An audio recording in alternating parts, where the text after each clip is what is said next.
नहमदुहु व नसल्लिहु अला रसूलिहिल करीम। खुदा के मुनादी का ऐलान कि नमाज के ज़रिए अपनी आग को बुझा लो। हुज़ूर अक़दस सल्लल्लाहु अलैहि वसल्लम का इरशाद है कि नमाज का वक्त आता है तो एक फ़रिश्ता ऐलान करता है कि ऐ आदम की औलाद, उठो और जहन्नम की इस आग को जिसे तुमने गुनाहों की बदौलत अपने ऊपर जलाना शुरू कर दिया है, बुझाओ।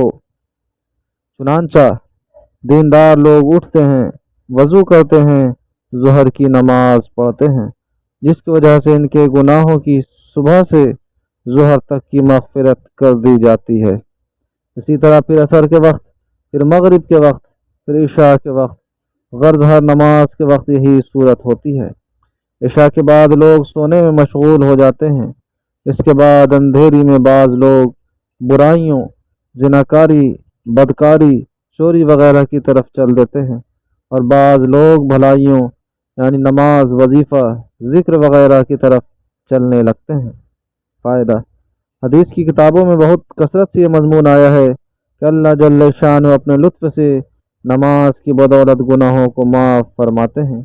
और नमाज में चूँकि इस्तग़फ़ार खुद मौजूद है, जैसा कि ऊपर गुज़रा, इसलिए सगीरा और कबीरा हर किस्म के गुनाह इसमें दाखिल हो जाते हैं, बशर्ते दिल से गुनाहों पर नदामत हो।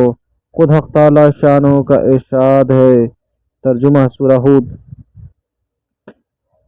हज़रत सलमान रज़ियल्लाहु अन्हु एक बड़े मशहूर सहाबी हैं। वो फरमाते हैं कि जब इशा की नमाज हो लेती है तो तमाम आदमी 3 जमातों में मुनक़सिम हो जाते हैं। एक वो जमात है जिसके लिए रात नेमत है और कमाई है और भलाई है। ये वो हजरात हैं जो रात की फुर्सत को गनीमत समझते हैं, और जब लोग अपने अपने राहत व आराम और सोने में मशगूल हो जाते हैं तो ये लोग नमाज में मशगूल हो जाते हैं। इनकी रात इनके लिए अजर व सवाब बन जाती है। दूसरी वो जमात है जिसके लिए रात वबाल है, अजाब है। ये वो जमात है जो रात को तन्हाई और फुर्सत को गनीमत समझती है और गुनाहों में मशगूल हो जाती है। इनकी रात इन पर वबाल बन जाती है। तीसरी वो जमात है जो इशा की नमाज पढ़कर सो जाती है। इसके लिए न वबाल है, न कमाई, न कुछ आया, न कुछ गया। नमाजी के लिए जन्नत में दाखिला की ज़मानत।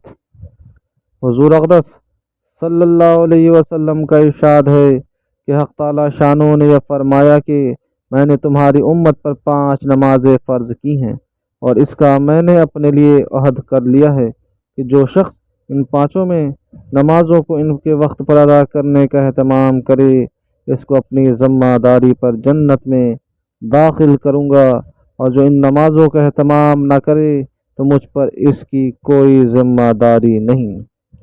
फ़ायदा, एक दूसरी हदीस में ये मज़मून और वज़ाहत से आया है कि हक़ ताला शानो ने 5 नमाज़ें फ़र्ज़ फरमाई हैं। जो शख्स इनमें लापरवाही से किसी किस्म की कोताही न करे, अच्छी तरह वज़ू करे और वक्त पर अदा करे, खुशू खुजू से पढ़े, हक़ ताला शानो का अहद है इसको जन्नत में ज़रूर दाखिल फरमाएंगे। और जो शख्स ऐसा ना करे, अल्लाह ताला का कोई अहद इससे नहीं, चाहे इसकी मग़फ़िरत फरमाएँ, चाहे अज़ाब दें। कितनी बड़ी फ़जीलत है कि नमाज की, कि इसके एहतमाम से अल्लाह के अहद में और ज़िम्मेदारी में आदमी दाखिल हो जाता है।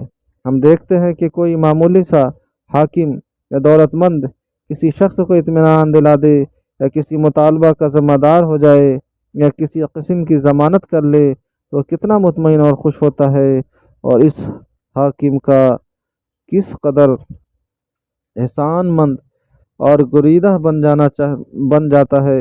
यहाँ एक मामूली इबादत पर जिसमें कुछ मशक्क़त भी नहीं है, मालिकुल मुल्क दोनों जहान का बादशाह अहद करता है, फिर भी लोग इस चीज़ से गफलत और लापरवाही करते हैं।